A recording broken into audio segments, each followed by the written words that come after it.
सत्संग जी प्यार से कहना जी, धन निरंकार जी। सत्संग जी, कहा जाता है कि भक्त भक्ति के रस में ऐसे डूब जाते हैं कि इनको जो भक्ति रस में आनंद आता है, जो सुकून मिलता है, संतुष्टि मिलती है, यह कुछ और चाहते नहीं, इनको कुछ भाता ही नहीं। ये हर क्षण जो सतगुरु के द्वारा ज्ञान प्राप्त किए हैं, सतगुरु का आधार लेकर के भक्ति भी करते हैं, सतगुरु का आधार लेकर के अपने जीवन को व्यक्त भी करते हैं। इनसे याचना करते हैं कि कभी हमारे कानों को किसी की बुराई सुनने को न मिले, कभी हम किसी का अपने मुख से निंदा न करें, न सुने न करें, और न कभी आँखों को ऐसा दृष्ट आकर्षण करे जो कल्याणकारी न हो, जो परम हित के लिए न हो। तो सत्संग जी, यह भक्त का लक्षण होता है जो हर समय अपने सतगुरु से यही प्रार्थना करता है, अरदास करता है कि हमारे आँखों के सामने चित्र वही आए जिसमें आपका छवि हो, जिसमें आपका एहसास हो, कानों को वही संगीत सुनाई दे जिसमें आपका गुणगान हो, संसार का ही वर्णन हो, पर संसार का वर्णन आपका ही तो वर्णन हो, संसार का निंदा आपका ही निंदा है। भक्तों ने हर जगह परमात्मा को एहसास किया है। कहते हैं कि ये परमात्मा इस संसार में जो दिख रहा है, जगत बना हुआ, ये भी यही है। ये निराकार भी हैं, साकार भी हैं। इनका ये जो जगत स्थूल रूप, सूक्ष्म रूप, कारण रूप, ये तीनों सत्संग जी अलग अलग तीनों का व्याख्या किए हैं। कहते हैं आत्मा रूप में और आधार रूप में अभिव्यक्ति होती है। सत्संग जी, उतना ही उन परमात्मा का स्वरूप नहीं है, इससे अलग भी है। ये जो कुछ भी कह रहे हैं कि दिख रहा है, ये जितना दिख रहा है, कहते हैं कि इनका अभिव्यक्त अंश और उससे अतीत भी जो कुछ है वह सब मिल करके भी पार ब्रह्म परमात्मा का समग्र रूप है। परमात्मा सब में है। अब निंदा किसकी की जाए? ये ऐसे ऐसे महापुरुषों ने परमात्मा के बारे में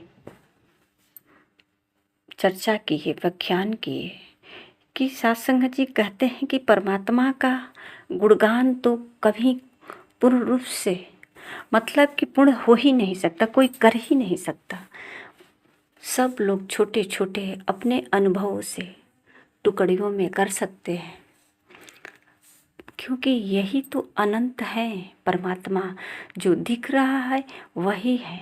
अगर निंदा करते हैं तो इनकी ही होती है, क्योंकि सब में यही है, साकार भी यही है, सब में आत्मा के रूप में यही है, परमात्मा भी यही है।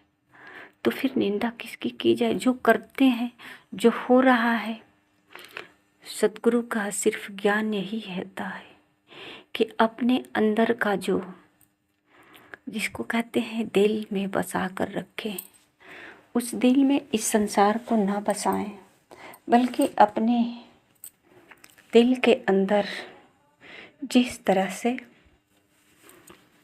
घर आंगन को साफ करते हैं, बेड बिस्तरे को साफ करते हैं, उसी प्रकार बल्कि मन को भी साफ सुथरा रखें।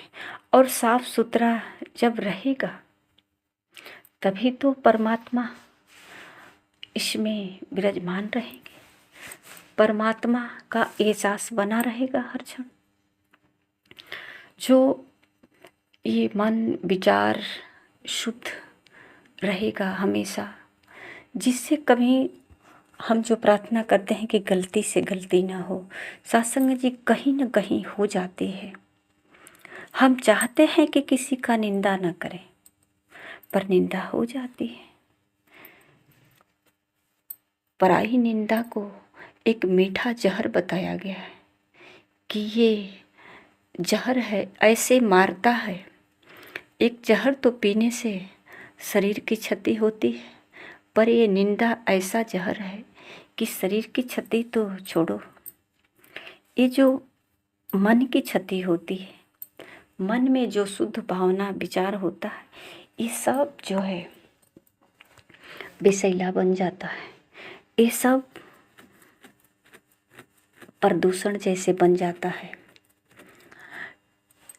इसमें सब ऐसा नकारात्मक भाव विचार भर जाता है जो किसी के कल्याण के, किसी के हित के लिए नहीं होता, स्वयं के कल्याण के लिए नहीं होता।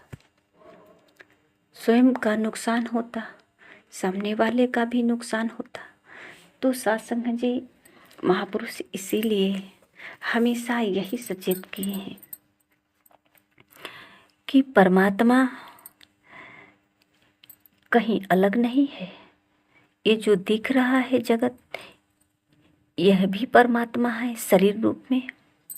ये जगत उन पार ब्रह्म परमात्मा का शरीर है और वे इसके अंतर्यामी आत्मा है। ये सर्व आत्मा पार ब्रह्म आगे बताए हुए जो सत्संग जी हर जगह जो पढ़े हैं, बताए हुए हैं महापुरुष, चाहे वह गीता पढ़े, चाहे रामायण पढ़े, चाहे वेद शास्त्र जो भी पढ़े, एक ही बात सबने ही बताया है कि परमात्मा सब जगह है। यह ढूंढने की वस्तु नहीं है। अगर ढूंढेगी भी तो कहाँ? अगर मिल भी जाएंगे तो कैसे पहचानेंगे? अगर सामने आ जाएंगे तो क्या पता किस भेष में आएंगे। अगर ये निरंकार हैं तो निराकार रूप में तो है, ये है भीतर बाहर सब जगह अंग संग में विराजमान है। अब रही पहचान की बात, अगर साकार रूप में आ जाए किसी भेष में तो कैसे पहचानेंगे कि परमात्मा है। आजकल तो अपने पर भी भरोसा नहीं रहता, इतने छल कपट भरा हुआ है इंसानों के पास। इसीलिए तो इंसान में इतनी दूरियां बढ़ती जा रही है कि पहचानना बहुत कठिन हो गया है परमात्मा को।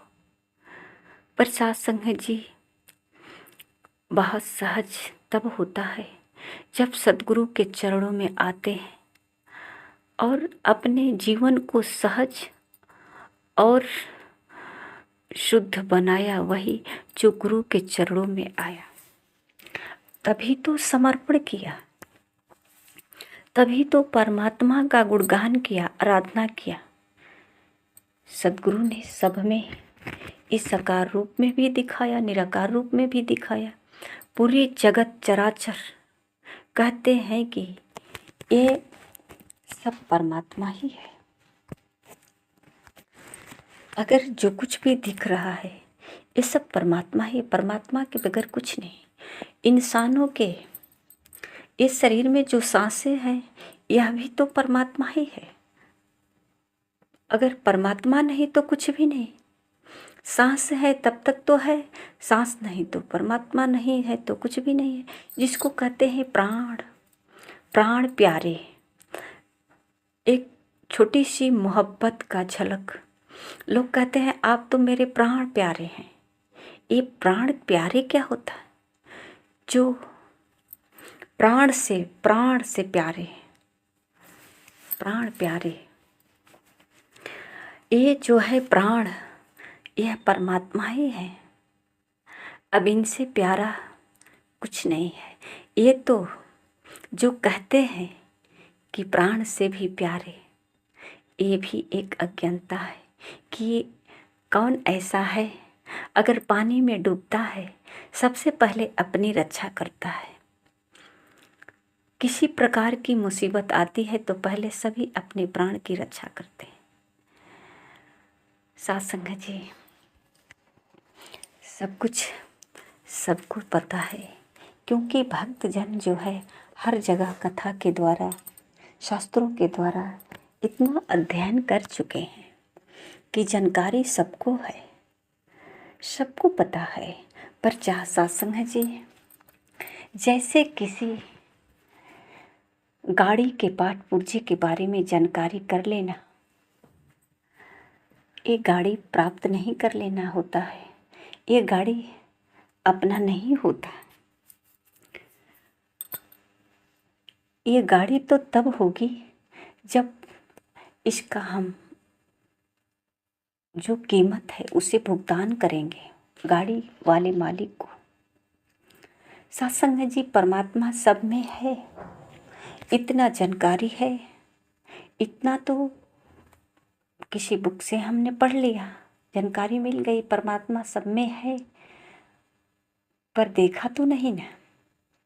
जब देख लिया तो सिर्फ देखना ही तो काफ़ी नहीं हुआ।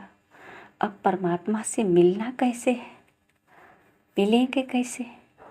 सत्संग जी, जब सतगुरु के दरबार में आएंगे तो परमात्मा का दर्शन होगा कि ये साकार और निराकार दोनों इस संसार में, मतलब इसके सिवा कुछ है ही नहीं। सब में परमात्मा है, सब परमात्मा में है, तो किस विधि से है, कैसे इनको हम जानेंगे, कैसे देखेंगे? तो दिखाने वाला सिर्फ सतगुरु है, और हर युग में दिखाया है। जो देखा वही विश्वास किया, और विश्वास करके वही अपने भक्ति को सफल बनाया, वही अपने जीवन को सफल बनाया। सत्संग जी, भक्ति तो करते हैं, अनेकों प्रकार की भक्ति है, और कहते हैं कि हरि अनंत हरि कथा अनंता, कहूँ सुनहु बहु विधि सब संता। ये संत कथा किसकी कहते हैं? हरि का कहते हैं। तो जितने इनका वर्णन होता है साकार रूप का होता है, ये अनंत है, असीम है, तो इनका अनंत कथा हो गया। पर सत्संग जी, जाना तो, देखा तो नहीं ना। इस सतगुरु के द्वारा जब इनका दर्शन होता, दीदार होता, तो सत्संग जी, यह सतगुरु, ये संत जो है कला सिखाते हैं, इनके साथ मिलने की। देखा सिर्फ इतना काफ़ी नहीं, इनसे मिलना है, इनसे बातें करनी है। सत्संग जी, जैसे ही मिलते हैं ना, तो अब दोनों में भेद ही नहीं रह जाता, वहाँ बातें शब्दें खत्म हो जाती है। जो कथा कहते हैं, जो सुनते हैं, सारे शब्द खत्म होता है। कैसे? जैसे दो प्रेमी अगर मिल जाते हैं तो वहाँ शब्द खत्म हो जाता है, वहाँ बातें नहीं होती है। जब दोनों अलग अलग होते हैं तो दोनों अलग अलग स्वयं एक दूसरे के लिए बातें करते हैं। मिलते तो बातें नहीं होती, मिलने से पहले ही बहुत सारी बातें होती हैं, पर मिलने के बाद तो सारे शब्द खत्म होता है। ये शब्द भी तो मिलने के लिए ही है। चाहे इस शब्द का जो भी रास्ता बना ले, मिलने का, बिछड़ने का, लड़ाई झगड़ा, प्यार सत्कार, जो भी झूठ सच, बोलना, कहना, सुनना, इस शब्द का सहारा लेते हैं। पर सत्संग जी, मिलने के बाद शब्द का सहारा छूट जाता है, सिर्फ मिलन। आइए सत्संग जी, जब यह मनुष्य जीवन मिला है तो हम जानने में क्या हर्ज है? परमात्मा को देखें, परमात्मा को देखें कि जिस तरह से मेहंदी की पत्ती हरी है, लोग कहते हैं इसमें लाली है, तो मेहंदी के पत्ते को जैसे हम पीस देते हैं, उसको जितना घिसते हैं, तो मेहंदी की पत्ती जो है सिलबट्टे पे जब पीस देते हैं तो मेहंदी का जो पत्ता होता है, अब वो पत्ता परख नहीं आता कि ये पत्ता है, क्योंकि उसका रूप बदल जाता है। जब उसका रूप बदल जाता है तो उसमें से लाली प्रकट होती है। और वही लाली, जब जो लाली को परखा है, जो पहचाना है, जाना है, तो उसका हाथ लाल हो गया। और जो पत्ते को लाली यह समझ करके कि मेहंदी के अंदर लाली है, जो पत्ते को जिंदगी भर अपने हाथों में रखा, उसका हाथ लाल नहीं हुआ। मेहंदी सूख गई पर हाथ लाल नहीं हुआ, न होगा, क्योंकि इसका नियम ही है कि मेहंदी के पत्ते को जब तक घिसेंगे नहीं तब तक लाली प्रकट नहीं। उसको टुकड़ा टुकड़ा कर दीजिए तोड़ करके, पर फिर भी लाली प्रकट नहीं होगी। इस सारे जगत में परमात्मा है तो सारे जितने मंजिलें, मकान हैं, मंदिरें हैं, सबको गिरा देंगे, इंसानों को मार गिरा देंगे, पशु पक्षी सबको, तो क्या परमात्मा को देख पाएंगे, जान पाएंगे और प्राप्त कर लेंगे? नहीं, क्योंकि ये गुरु जो विधि बताएगा परमात्मा को प्रकट करने की, इसको किसी को गिराना नहीं है, बल्कि अपने अंदर जो मैं रूपी अहंकार है ना, सिर्फ उसको मिटाना है। और ये महापुरुष कहते हैं कि जब ये मिट जाता है उसी वक्त कहते हैं, जब मैं था तब हरि नहीं, अब हरि है मैं नाही। अब मेरा होना खत्म हुआ, अब हरि सिर्फ हरि है, ये पूरे जगत में सिर्फ हरि है। ऐसा ज्ञान सतगुरु के द्वारा प्राप्त होता है और तभी हमारे जीवन में ये सतगुरु का दर्शन, मिलन, जो भी हम कहते हैं बातें होती है, बात किए हैं महापुरुषों ने, पर सत्संग जी मैं को मिटा करके। सत्संग जी प्यार से कहना, धन्य निरंकार जी।